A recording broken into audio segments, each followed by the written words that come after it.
다음은 법사 스님께 법을 청하는 청법화가 있겠습니다. 예경집 364페이지입니다.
스님 본문에 앞서서 스님 이력을 잠깐 말씀을 드리겠습니다.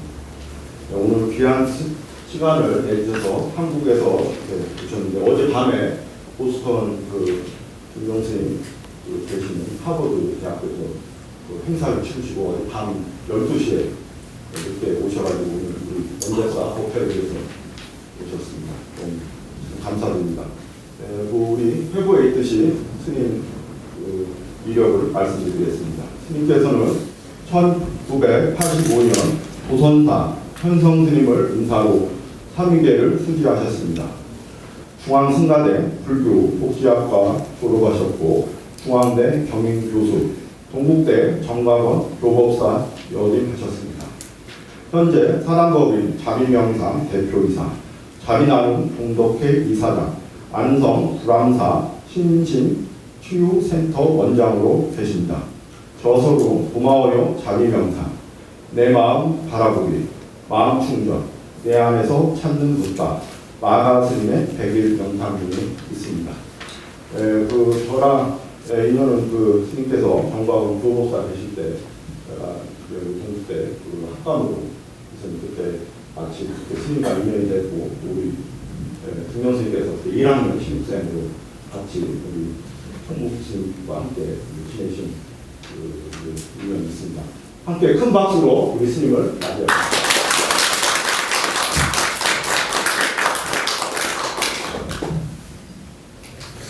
마스크를 벗을까요? 쓰고 있을까요?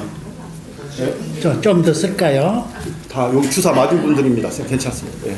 벗어도 괜찮습니다. 벗어도 되겠어요?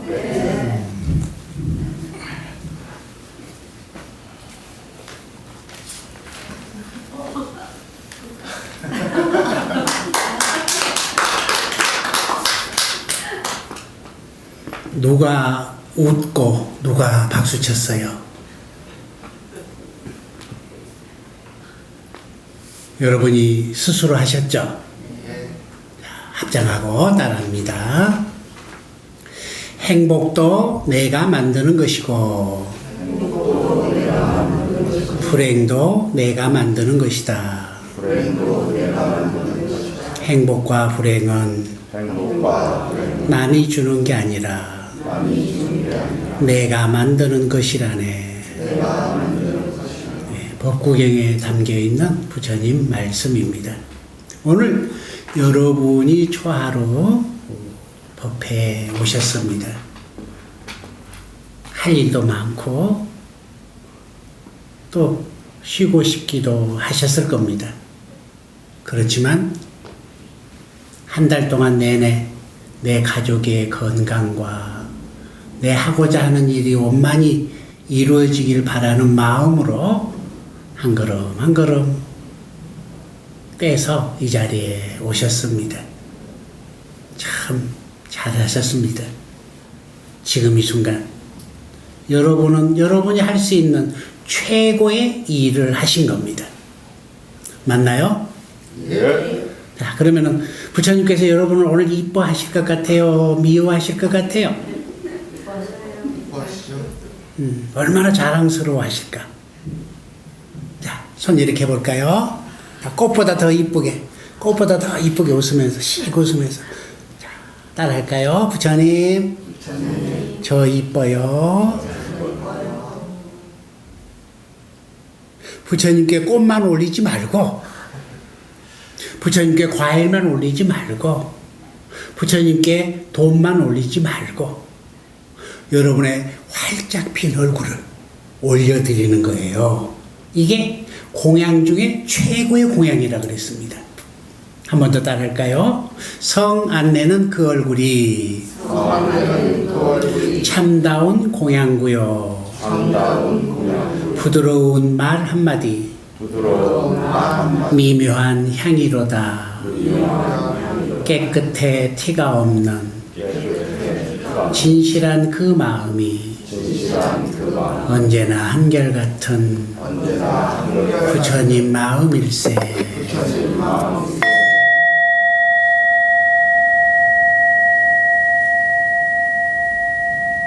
네. 오늘 초하루를 하고 특별히 시간을 정해서 이 자리에 모였습니다. 매일매일 오늘만 갔다면은 우리 하는 소원들이 다 이루어질 겁니다. 그런데 한 달에 딱 한 번만 기도하니까 안 되는 거예요. 절에 왔을 때만 기도하고 집에 가면 안 하는 거예요. 이러니 여러분이 오늘 기도했던 내용이 싹이 나려고 하다가 다시 메말라 버린다는 거죠. 오늘 절에 와서 기도했던 것은 연습입니다. 집에서 한 달 내내 지금 이 마음으로 살면 된다는 거죠. 가족들에게 성 안내는 얼굴, 부드러운 말 한마디. 일을 함에 있어서 만나는 사람들과 성 안내는 얼굴, 부드러운 말 한마디면 충분히 오늘 1시간 동안 기도했던 것과 똑같아진다는 거죠. 이제 아셨죠? 기도는 매일 하는 겁니다. 시간 정해놓고 한 달에 한 번만 하는 게 아닙니다. 오늘 그 마음을 한 달 동안 내내 간직해야만이 여러분의 바람대로 흘러갈 겁니다. 오늘 우리 성향 스님의 지극한 발언으로 우리 원적사 신도님들과 함께 불효자 영화 시사회를 상영회를 갖고자 이 자리가 마련됐습니다. 저는 저 나름대로 제가 할 수 있는 최상의 일이 무엇일까 생각했습니다. 연불하는 것도 있고 수행하는 것도 있고 여러 가지가 있겠지만 저를 낳아주시고 길러주셨던 어머니를 모시고 부처님 곁으로 사찰 여행을 다녔습니다. 제가 선택했습니다. 어머니가 순수히 또 함께 하여 주셨습니다. 제가 사람으로 태어나서 가장 잘한 일이 어머니 손잡고 부처님 뵈러 다니던 그때가 아닌가 싶습니다. 어머니를 만나기 전에는 한 스님으로 존재했었는데 어머니를 만나고 나서 한 인간으로 변해가는 저 모습을 봤습니다. 오늘 불효자 영화를 보시면서 나는 어떻게 살고 있는가, 내 삶에 중요한 것은 뭐가 있는가 새겨볼 수 있는 시간 갖고, 또 나는 내 인생 어떻게 마무리해야지, 어떻게 회양을 해야지 라고 하는 마음으로 함께 해주시면 되겠습니다.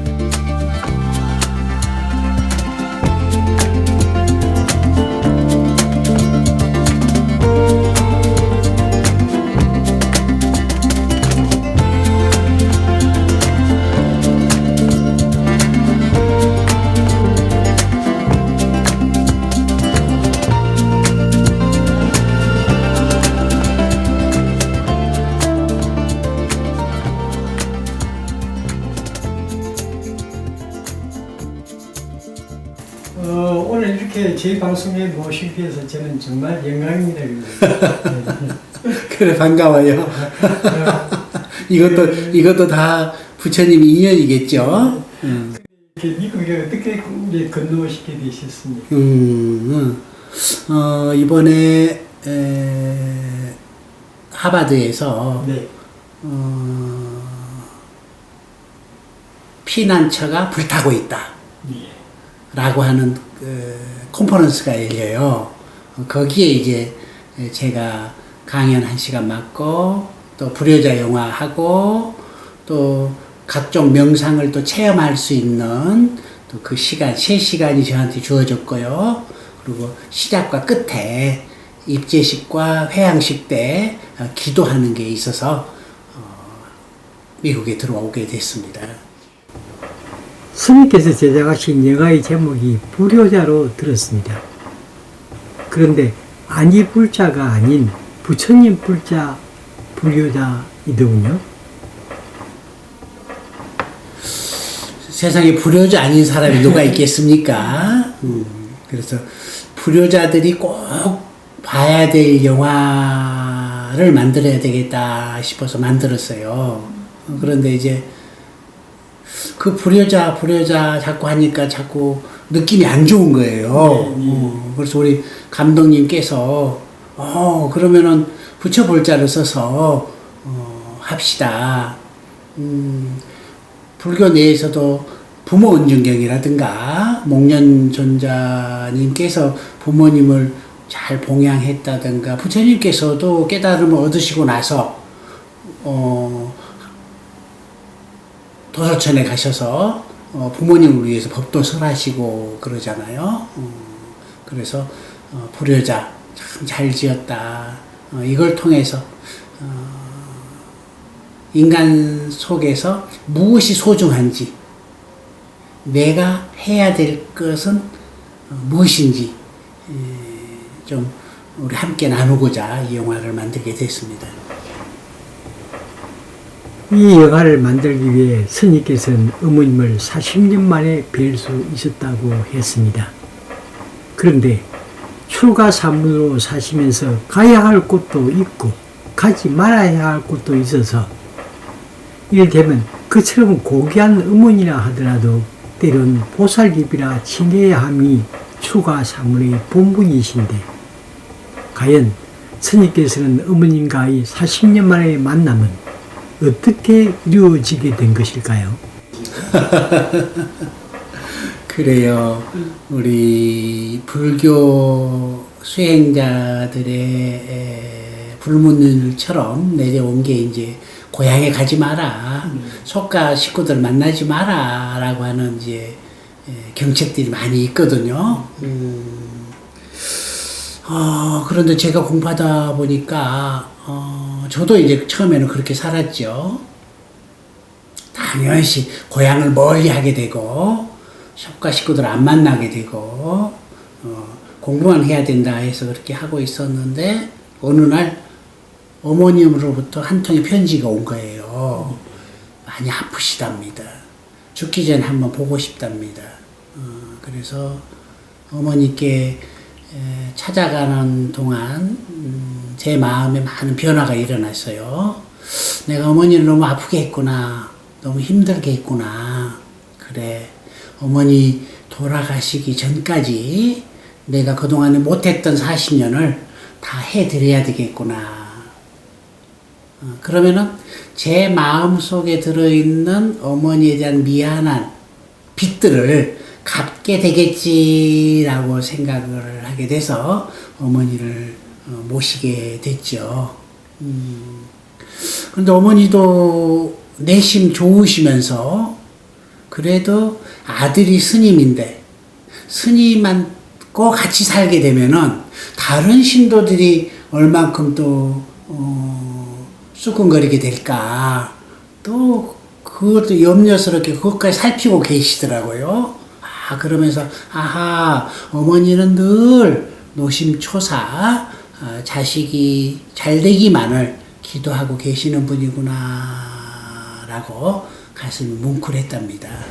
네, 그렇게 마음을 정하시고 스님께서는 글망을 챙겨 마침내 만남의 길을 떠나셨습니다. 40년 만에 뵌 어머님의 눈에서 스님은 무엇을 보셨습니까? 의미심장한 얘기인데요. 저는 감정이 기쁘고 슬프고 미안하고 고맙고 여러 가지 감정 때문에 저는 눈물이 나더라고요. 어머니께서는 허공을 멍하니 보고 계시더라고요. 아마 어머니는 기가 막히셨던 것 같아요. 이게 꿈인지 생신지 누가 자식 아끼지 않겠습니까? 고슴도치도 자기 자식은 다 이쁘다 그러잖아요. 어머니가 낳은 그 자식이 40년 동안 연락이 없다가 꿈에서도 보이고 늘 생각나고 하던 그 아들이 어느 날 갑자기 툭 나타나니까 어안이 벙벙하셔가지고 허공을 맴돌고 계시더라고요. 내가 좀 더 일찍 찾아뵐 건데 그랬구나. 어머니 마음에 내가 너무 많은 멍을 들게 만들었구나 싶어서 어머니를 잘 모셔드려야지 해서 어머니랑 함께 멋진 여행을 했답니다. 제가 생각하기에는 그때 뵌 어머님의 눈 속에는 일체의 모든 보살님들이 다 계시지 않았을까 생각해 봅니다. 그런데 스님, 제가 본 영화의 한 장면에는 어머님과 머리를 맞대고 잠이 드신 모습이 있었습니다. 과연 그 장면이 나오기까지 무슨 사연들이 있었을까요? 그럼요. 그 40년이라고 하는 그 갭을 메꾸기가 쉽지 않았죠. 처음에는 섭섭하고 서로 소원한 관계들, 삐죽삐죽하는 관계들로 유지되다가 어머니를 모시고 이제 전국 사찰에 이제 부처님 뵈러 어머니 사셔봤자 얼마나 더 사실까.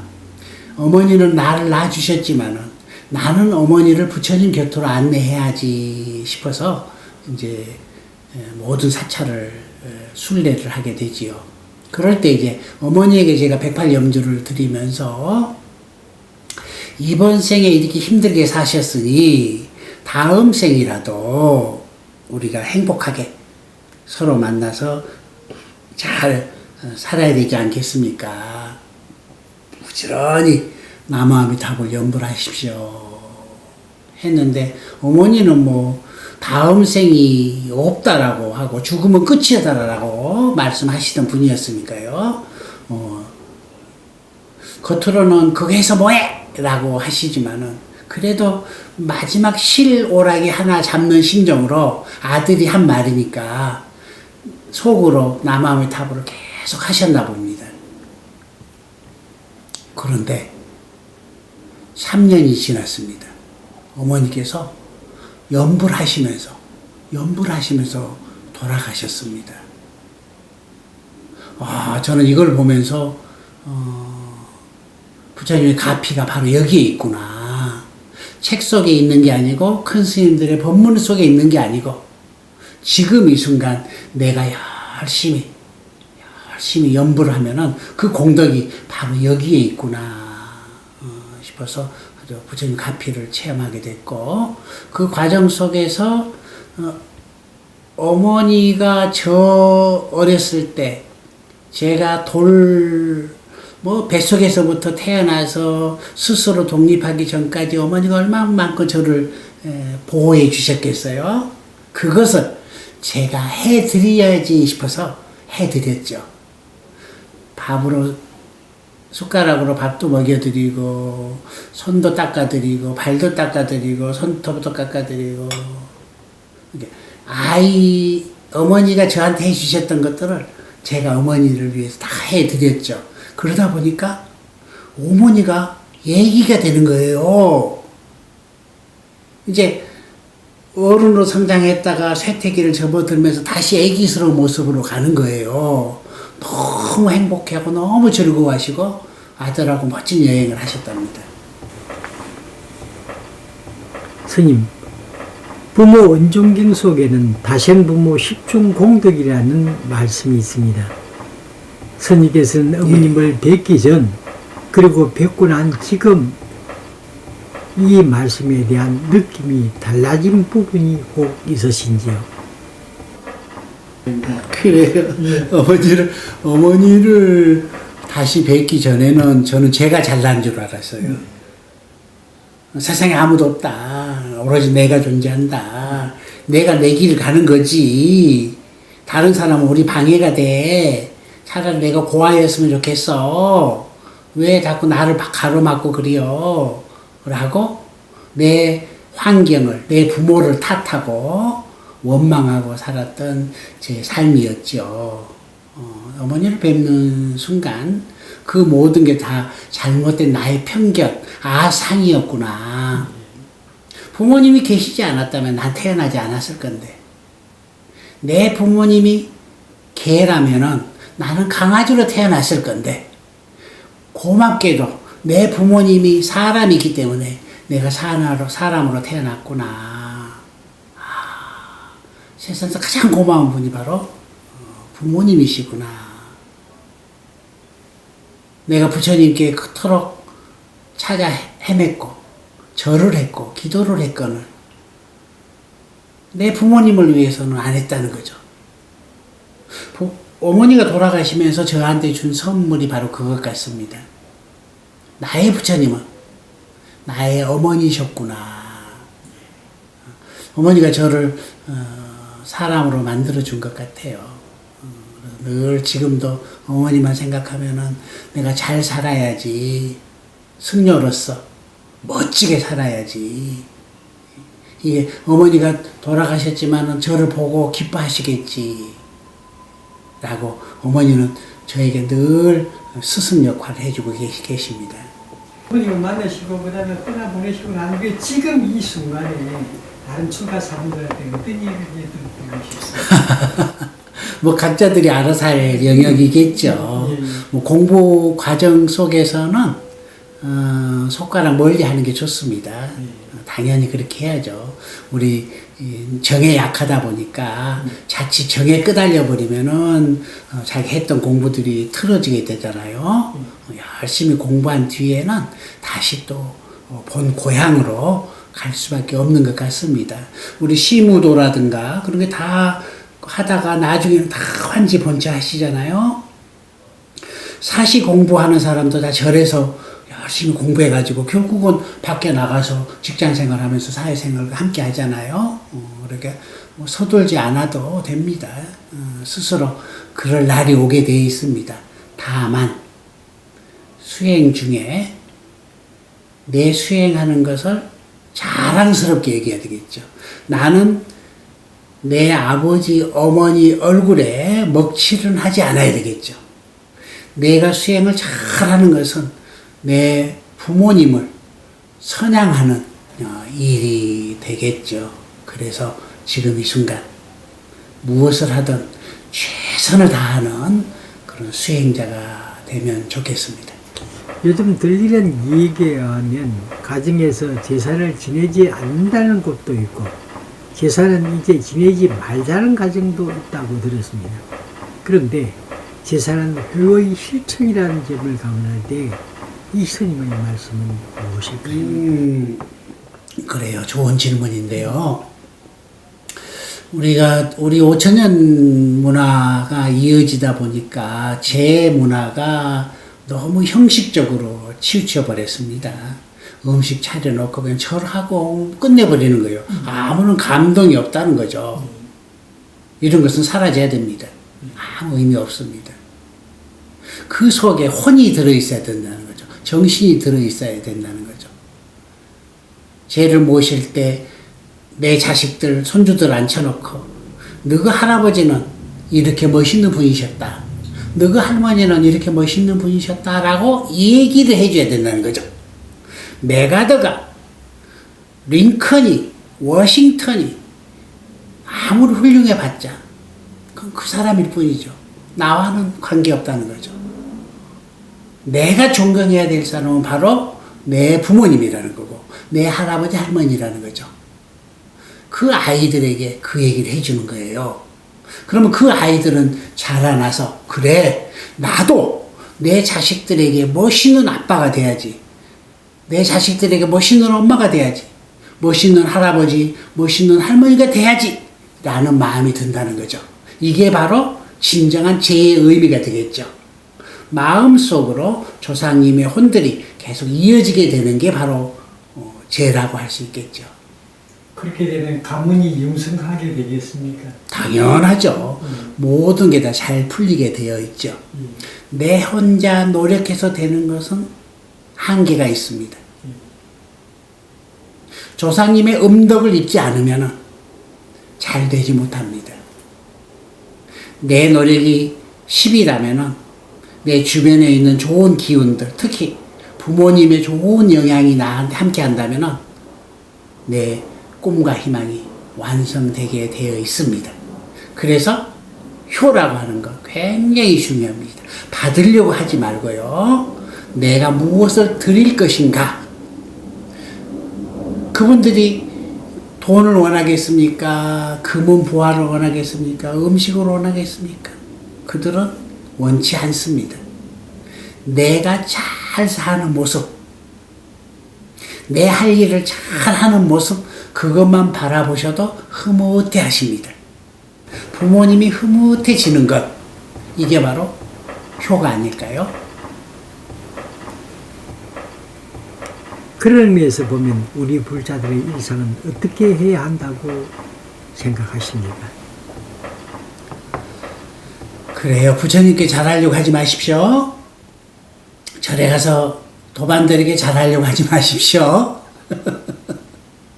내 부모님을 부처님처럼 잘해드리고 내 형제들을 도반님 만나듯 잘해 주십시오. 나머지는 부수적으로 잘 되게 되어 있습니다. 꼭 명심하십시오. 나의 부처님은 누구인가? 법당에 모셔져 있는 저 나무 부처님을 부처님이라고 착각하고 있진 않은지 명심해야 됩니다. 절에는 연습하러 오는 것입니다. 실전은 내 가정에서 이루어져야 되겠죠. 스님께서는 한국에서 자비명상센터를 직접 운영하고 계십니다.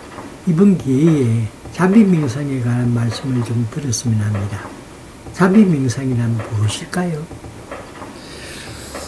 그래요. 우리 불교 수행의 근간이 되는 것은 괴로움에서 벗어나서 열반을 얻는 거잖아요. 사성제, 고진멸도잖아요. 그런데 나를 괴롭게 만드는 원인이 있다는 거죠. 나를 괴롭게 만드는 원인은 탐, 진, 치, 삼독이라는 겁니다. 욕심이 많은 사람은 부정관을 익혀라 그랬어요. 내 몸도 다 더러운 똥, 오줌, 가래 등등 더러움으로 돼 있다. 그래서 황금 보기를 똥처럼 봐라. 우리는 황금이 있으면 가서 움켜쥐고 싶고, 똥이 있으면 멀리 하고 싶든, 모든 물질은 다 부정한 거라는 거죠.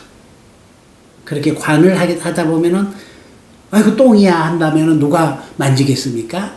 당연히 멀리 하게 되겠죠. 화가 많은 사람은 자비심 연습을 하라 그랬습니다. 요즘 화병 환자가 너무 많잖아요. 내 하고자 하는 일이 되지 않으니 너무 그냥 뭐 화가 나가지고 그냥 뭐 ADHD라 그런가요? 어린 아이들만 행동 결핍 장애가 있는 게 아니고 어른들도 화가 나면 그냥 물부 가리지 않고 그냥 막 총기 난사까지 해버릴 정도로 어렵고 자기 파괴를 해버리고 또 뭔가 중독이 돼버리잖아요. 너무 화가 나니까. 술이든 마약이든 도박이든 어쩌고 빠져가지고 잠깐 잊어버리게 되잖아요. 큰 자기 삶도 파괴할 뿐더러 가정도 파괴하게 되고 사회도 파괴하게 되겠죠. 이런 분들을 위해서 그래도 괜찮아. 그래도 이만해서 다행이야. 라고 마음을 바꾸는 겁니다. 나쁜 마음을 좋은 마음으로, 나쁜 행동을 좋은 행동으로, 나쁜 말을 좋은 말로 바꿔가는 게 바로 자비명상이라 합니다. 자비관 수행에서 자기의 환한 모습을 자기 눈앞에 떠올린다는 것은 쉽지 않은 길로 생각됩니다만 스님 어떻게 하면 됩니까? 우리 불자들은 부처님을 닮아가기 위해서 불자가 된 거 아니겠습니까?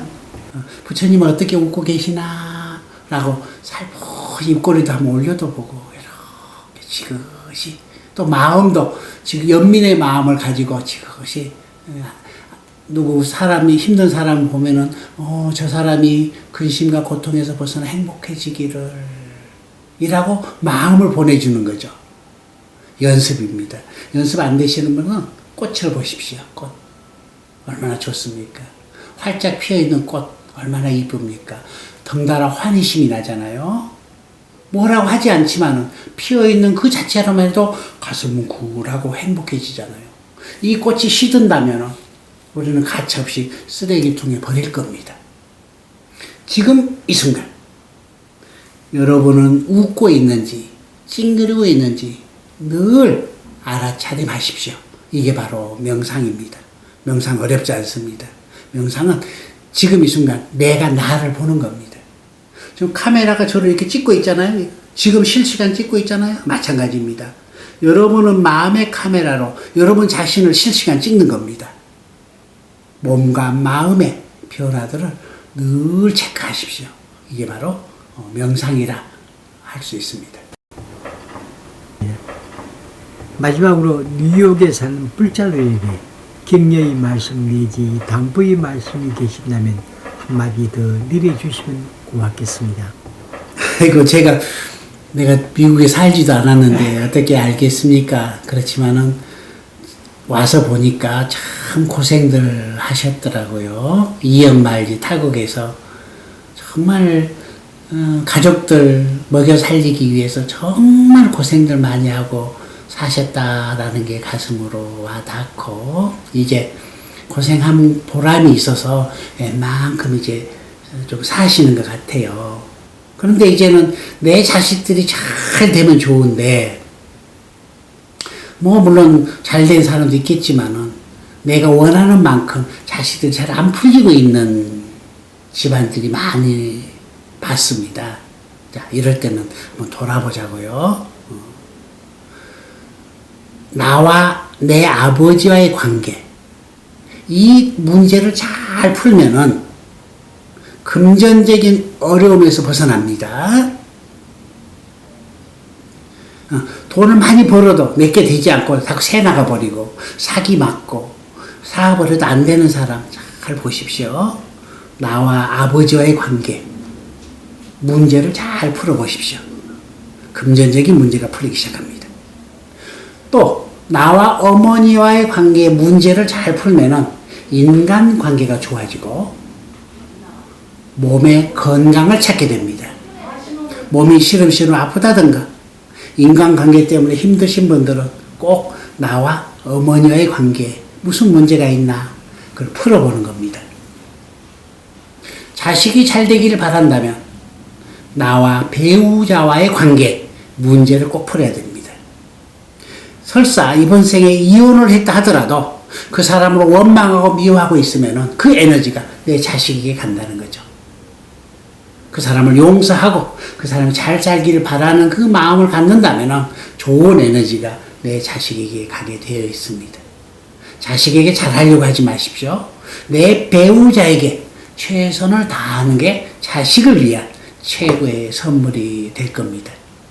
그래서 마지막으로 여러분에게 행복을 위한 열쇠, 황금 열쇠 하나 드릴게요. 행복 열쇠. 모든 문제를 푸는 행복 열쇠. 미고사. 여러분 앞으로 미고사 절에 다니십시오. 쓸데없이 이절저절 다니지 마세요. 미고사 절에를 가는 거예요. 미고사는 미안합니다. 고맙습니다. 사랑합니다. 이 세 마디면 충분합니다. 미안합니다. 라고 하면은 과거의 모든 잘못들이 풀리기 시작합니다. 고맙습니다. 라고 하면은 현재의 문제들이 풀리기 시작합니다. 사랑합니다. 라고 하면은 미래의 문제가 풀리기 시작하지요. 이 좋은 절, 왜 안 다니십니까? 여러분 집 앞에, 여러분 식탁에게 미안해요, 고마워요, 사랑해요 글귀를 적어 놓으십시오. 다른 말은 다 헛소리고 다 부질없는 말이죠. 그저 미안하고 고맙고 사랑한다는 말만 해도 우리가 원하는 행복은 바로 여기에 있습니다. 아셨죠? 자, 행복의 꽃을 피워볼까요? 자, 내가 먼저 웃어야 됩니다. 남이 나를 웃게 기다리지 마십시오. 그 누구도 나에게 행복을 갖다 주지 않습니다. 나는 내 인생의 주인공입니다. 엑스트라가 아니라는 거죠. 그래서 주인공의 역할을 해보도록 하겠습니다. 자, 내가 먼저 웃을 때 우리 집에 웃음꽃이 피어나고 내가 먼저 웃을 때 너와 나의 사이에 꽃이 피고 얼굴과 낙하산은 펴져야 삽니다. 네, 활짝 얼굴 펴보십시오. 내가 할 수 있는 유일한 길은 지금 이 순간 웃는 겁니다. 웃으면 복이 온다라고 하잖아요. 그래도 이만해서 다행이야. 그래도 이만해서 고마워. 매일매일 체크를 하십시오. 오늘 무엇이 고마웠는가. 감사일기를 하루에 3개씩만 적어도 행복은 금방 오게 되어 있습니다. 우리 미국 불자 여러분 고생 많이 하셨습니다. 정말 애쓰셨습니다. 이제 얼마 남지 않은 내 삶 멋지게 회양해야 되지 않겠어요? 멋진 씨앗을 뿌려놓고 죽어야 되지 않겠어요? 지금 이 순간 웃으면 됩니다. 나머지는 저절로 되어집니다. 내가 무엇을 이루겠다고 하는 것은 욕심입니다. 되지 않습니다. 내 뜻대로 되는 건 하나도 없습니다. 부질없는 헛걸음이라는 거죠. 그저 지금 이 순간 자비의 미소로 가만히 하는 일 최선을 다하고 만나는 사람 최선을 다한다면 어느 순간 내가 원하는 것들이 이루어져 있습니다. 내 목표는 되어지는 거지 내가 성취하는 게 아닙니다. 네, 그래요. 여러분 반갑고요. 남은 삶 행복하게 사시길 바랍니다. 한국에 오시거들랑 저한테 연락 주세요. 제가 차 한 잔 나누는 시간 갖도록 하겠습니다. 그래요. 그래 고맙습니다.